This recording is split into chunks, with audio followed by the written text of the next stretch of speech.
નમસ્કાર મિત્રો. જિગ્નેશ મેવાણી રાજકોટ પહોંચ્યા હતા.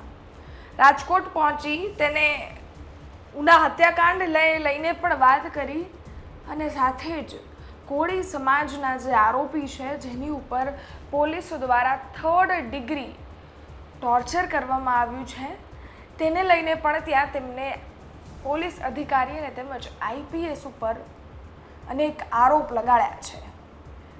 મેવાણીએ આરોપીને મળ્યા છે અને સવાલ પૂછ્યો છે કે ખાખીનો ખોફ છે કે પછી કાયદાનો દુરુપયોગ. સમગ્ર બાબતે સૌપ્રથમ તમે એ નિવેદન સાંભળો, એ વાતચીત સાંભળો જે જિગ્નેશ મેવાણી અને તેમજ એ આરોપીની વચ્ચે થઈ રહી છે. એ આરોપી છે એ જિગ્નેશ મેવાણીને વાત કરી રહ્યા છે, તેમની સાથે કઈ લેવલ સુધીનું ટોર્ચર કરવામાં આવ્યું છે, એમને કઈ રીતનો માર મારવામાં આવ્યો છે તેની વાત કરવામાં આવી રહી છે. સૌપ્રથમ તમે એ સાંભળો, ત્યારબાદ આ ઘટનાને લઈ વિગતે વાત કરીએ. ખિલાડીને ચોરીનો માલ ઉતરે છે એનો મેં વિડીયો વાયરલ થયો છે. એટલે આ બધાના હપ્તા ચાલુ હતા એટલે આ બધાના ખુલાસા કર્યા ને એટલે હપ્તા બંધ થયા. હપ્તા બંધ થયા પોલીસના હપ્તા ચાલુ 2 નંબરના લોકોને ચાલુ ઉતારતા હોય. આ બધા 2 નંબરનું કરતા એટલે એને ખુલાસા મેં કર્યા હતા, વિડીયો ઉતારી વાયરલ કર્યા હતા. એના લીધે મને આ ટોચર કરી ઉપાડી લીધો.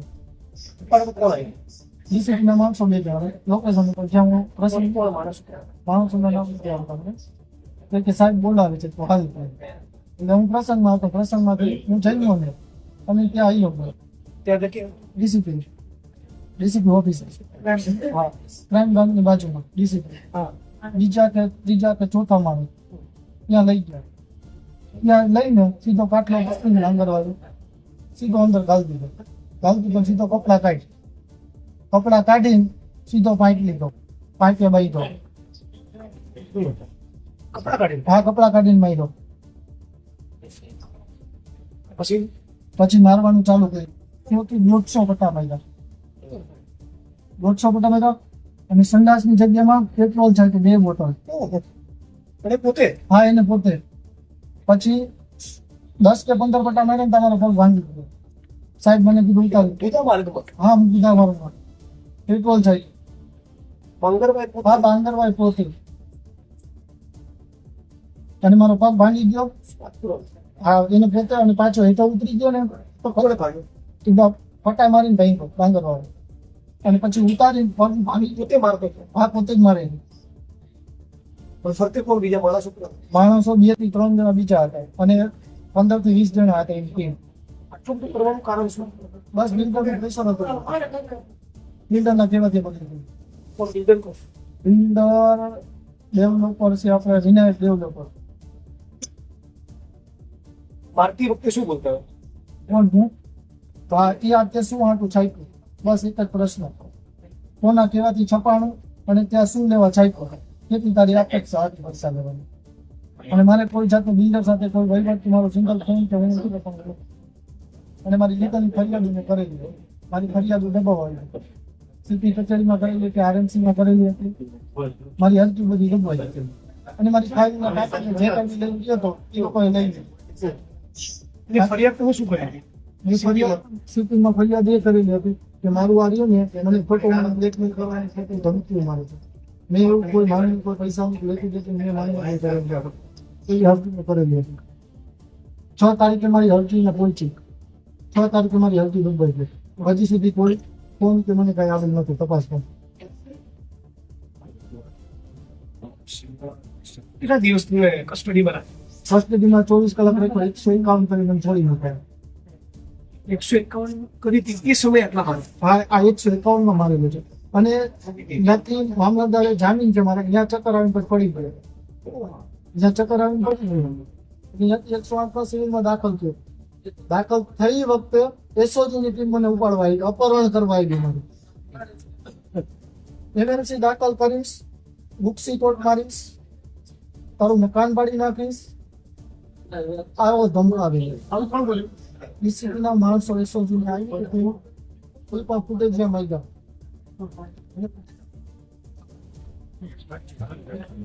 અને ડોક્ટરને ત્યાં દાખલ ન કરતા. પછી તું ક્યાં વયું જઈશ?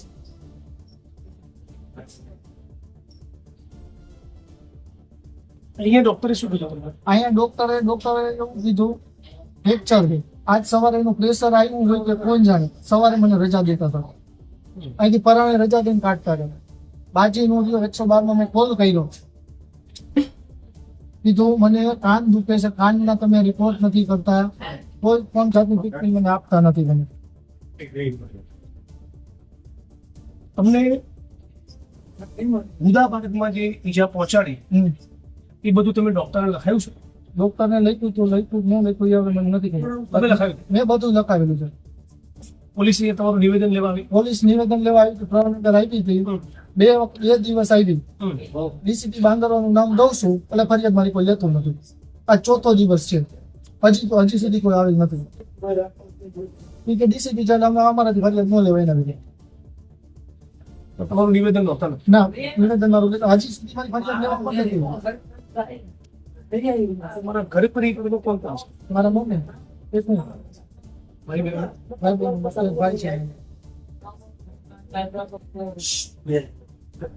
એક ભાઈ નાનું છે, પપ્પાનું નામ. આ ચોખ્ખું કરવાનું કારણ શું? બિલ્ડરમાં કેવાથી બાકી એવું બધું મારી ઉપર કોઈ ગુનો નતો તો 151 માં થોડી કામ હતો. મેં જે ડીસીપી તમને માર્યો એનું આપનું નામ શું? જગદીશ બાંગરમાં. એ જ હા, એ પોતે જ. એ પોતે જ છે. સિવિલ ડ્રેસમાં આવ્યો, બ્લુ કલરનું ટી-શર્ટ પહેરેલું હતું. એ પોતે જ બુધા પાર્કમાં પેટ્રોલ છે. પોતે જ પેટ્રોલ છાંટ્યું ને પોતે જ મારો પગ ભાંગ્યો છે. મારા પગ ઉપર પોતે પગ દઈને મચોડ્યો ઉભો રહીને માથે. મેં કીધું સાહેબ મારો પગ ભાંગી ગયો, મને દવાખાને લઈ જાઓ. તો દવાખાને હતું તું મારો બાપ છો? મારી મા બેને મને ગારું દીધી છે ડીસીપી. મુશ્કેલ કામ. હા, મા બેને મને તારી બેન ને તારી માં ને અમે તારા બાપ છે, તું અમારો બાપ નથી. પોલીસના વિડીયો તમે બહુ વાયરલ કરતા આવડે. પોલીસ સમૂહ તો ખાસ કર્યું.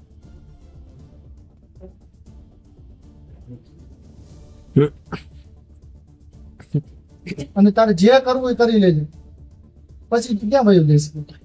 મેં મારે મને મરી જવું છે. હું એકવાર જીવતો રહી ગયો ને તારો ફોટો ઉતારવો, બાકી મારી નાખજે મને. હું દીવાનો નથી ગયો, મારે મરી જવું.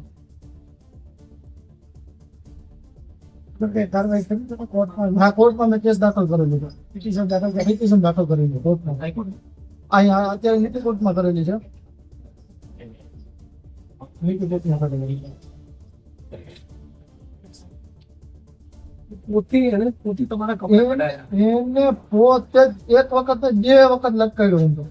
ઊંધો? હા, ઊંધો પાઇપે લટકાડ્યો. આવી રીતના આમ કરીએ, આરામ છે. આમ કરી આમ લટકાડ્યો, વચમાં પાઇપ રાખે અને દોરડા બાંધે અને ગળા ટૂંકો દીધો દોરી લઈ. ઘણી ટૂંકું દીધું. હા, દોરીને આ સામે એવો છે નિશાન દોરીને ઓહો હો. આ બધું ડોક્ટરે લખાયું તમે? આ બધી ડોક્ટરને અમે કીધેલું, ડોક્ટરે લખ્યું ન લખ્યું અમે તપાસ હજી નથી. તમે બોલતા ત્યારે ડોક્ટર લખતા હતા, હવે હું લખ્યું એ નથી ખબર આપણને. ફાઇલ આપણને દેતા નહીં એટલે આપણે કોઈ જોયું નથી કાંઈ. ડોક્ટરે લખ્યું ન લખ્યું, પણ આપણે ઓમાં બધું દાખલ કરેલું છે પિટિશન.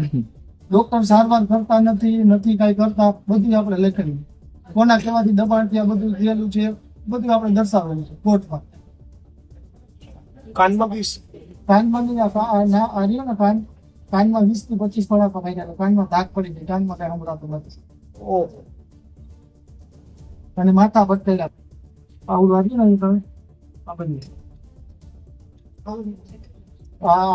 આ બધું સચ છે ને?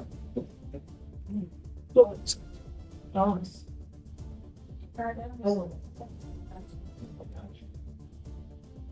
પગના કર્યા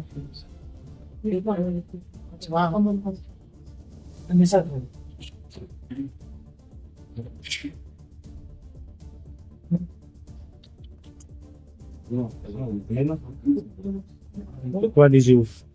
પાછળ લઈ ના પાછળ નથી આ વાહન છે. પેટ્રોલ ગુદામાર્ગમાં નાખવાની આટલી બધી વિકૃતિ કેમ હશે? એવું નથી, બધા આરોપીને નાખે છે. એક આરોપીને નહીં, બધા આરોપી જેટલા આરોપીને મારે છે ને બધા આરોપીને આવું જ કરે. મારા ભેગા બીજા 3 જણા હતા ને એને આવું જ તમારી કોર્ટમાં. તમે મારતા જોયો? હા, મેં મારી હારે જ લટકાડેલા હતા ફાઈટમાં. કેટલા લોકો? બબે લોકો એક એક ફાઈટમાં બબે લોકો એક ફાઈટમાં ટીમ લાગી. તો એ પેશીનો રૂમ જ છે કરેલો. સીબીમાં આ ડીસીપીમાં પોતાનો રૂમ જ છે, પર્સનલ રૂમ છે એને. Crime branch. આ ક્રાઇમ બ્રાન્ચ પર્સનલ એનો રૂમ છે. અને મારતા વિડીયો મારો ઓપન વિડીયો મારો એને વિડીયો ઉતાર્યો છે બાંગરમાં. અને પોતે હા, એને પોતે એના ફોનમાં ગુદાબાગમાં પેટ્રોલ કઈ રીતે નાખતો હતો? પિચકારી મારતો હતો, શેની પિચકારી? પેટ્રોલની ઓહ, બોટલો ભરી ભરી. આપણે એમ કહીએ કે પાણી પીવું છે તો પાણી નો દે, પેટ્રોલ છાંટે. પેટ્રોલ પીવું છે તારે અને પાણી પીવડાવે, ઢાંકણે આપણે પાણી પીવું છે.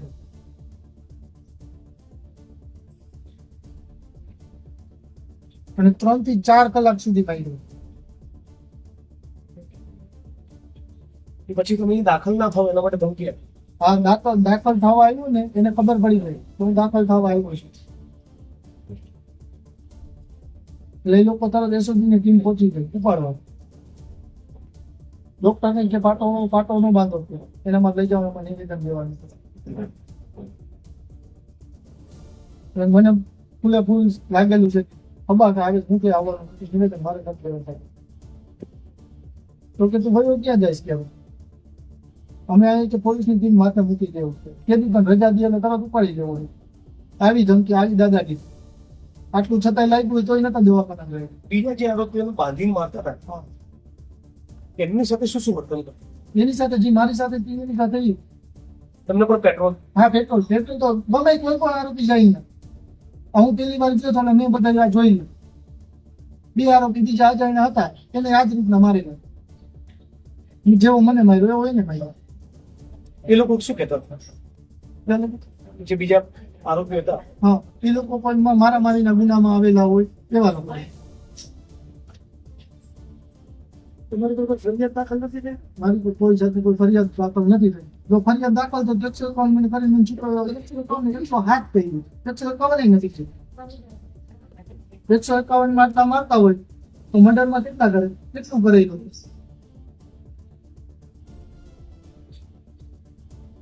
તમારી સરકાર જોડે શું અપેક્ષા? સરકાર જોડે મારી ન્યાયની અપેક્ષા છે મારી કે મને ન્યાય મળે. અને ગુજરાતની જનતાને તમે શું કહેવા માંગો? ગુજરાતની જનતાને કે મને ન્યાય અપાવે અને આવા પોલીસ વાળા રહેવા ન દે. આજ મારી અહીંયા થયું, કાલ બીજાનું કહેવા હશે. આજ વાત આ ગુંડા રાજ છે. આવા તો આતંકવાદી નથી મારતા, એવા મારે છે.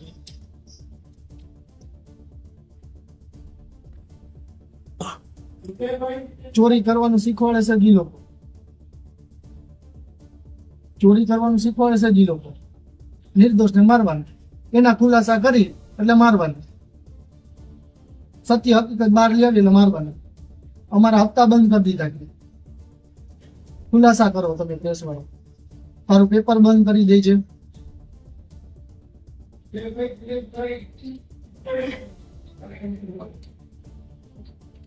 બીજા કોઈ પત્રકારો તમારા સમર્થનમાં આવ્યા? બધા ચૂકે છે, કોઈ વિડીયો ચલાવવા નથી.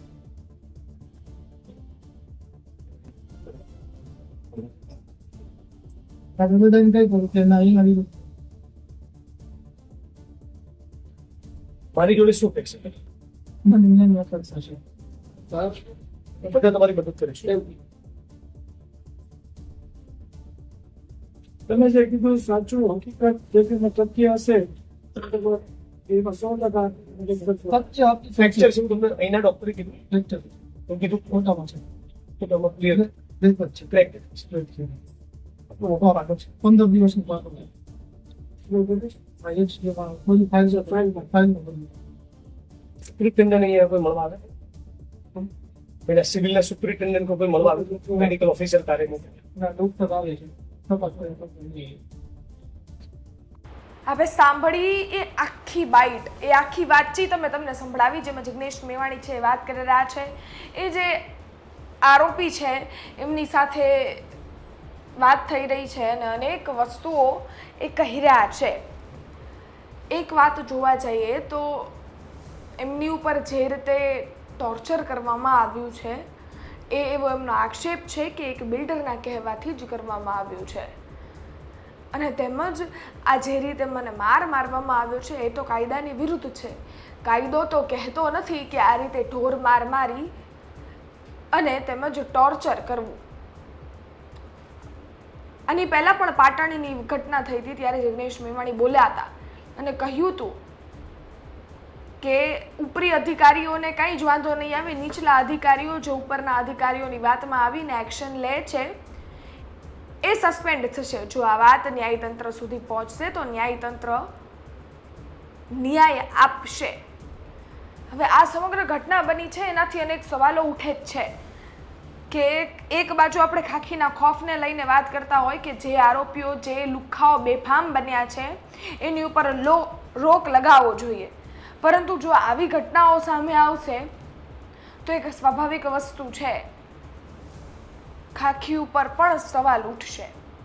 તમારું શું માનવું છે આ વાતચીતને લઈ? જિગ્નેશ મેવાણી જે રીતે ત્યાં પહોંચ્યા છે ને સમગ્ર બાબતે તે આરોપી સાથે વાતચીત કરી રહ્યા છે તેને લઈ તમારું શું માનવું છે કોમેન્ટ બોક્સમાં ચોક્કસથી જણાવજો. તમારા અભિપ્રાય અમારા સુધી ચોક્કસથી પહોંચાડજો. ફરી એકવાર મળીશું નવી માહિતી સાથે.